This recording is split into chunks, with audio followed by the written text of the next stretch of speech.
నడిరేయి దాటి 3 గంటలవుతుంది.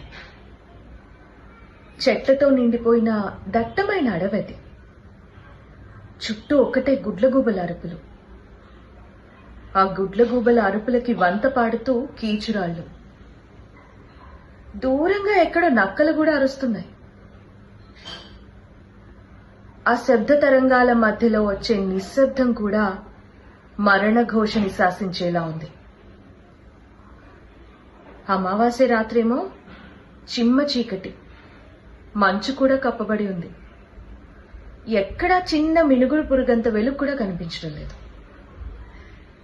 నెత్తి మీద ఒక మూట పెట్టుకుని చేతిలో ఒక లాంతర్ పట్టుకుని వడివడిగా ముందుకు సాగుతుంది మళ్ళీ.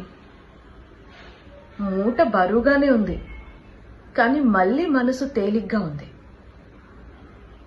రోజు నడిచే అడవి కావడం వల్ల ముందుకి అడుగులు పడ్డం లేదు. మళ్ళీ మనసు తేలికవడం వల్ల అడుగులు ముందుకు పడుతున్నాయి. వాళ్ల తండా నుండి గూడెం రోడ్డుకి వెళ్లడానికి 2 గంటల సమయం పడుతుంది. అన్నా, ఫట్ బస్ ఎప్పుడొస్తుంది? వచ్చి పోనాదా?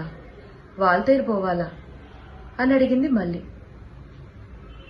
వచ్చే ఏళ్ళైందమ్మా, అందాక ఈడ కూకోరాదు అంటూ బల్ల చూపించాడు ఆ హోటల్ ఓనర్. మాటల్లో ఉండగానే బస్సు వచ్చింది. బస్సు ఎక్కి వాల్తేరు టికెట్ తీసుకుంది మళ్ళీ. బస్సు కిటికీలో నుండి వస్తున్న చల్లగాలి మళ్ళీ మనసుని తేలికపరిచేలా ఉంది. కాని పక్కనే ఉన్న మూటను చూస్తూ కూర్చుంది మళ్ళీ. ఏముంది మళ్ళీ మూటలో? చెప్పకూడదా? చెప్పచ్చు. కథ చెప్తాను, రండి.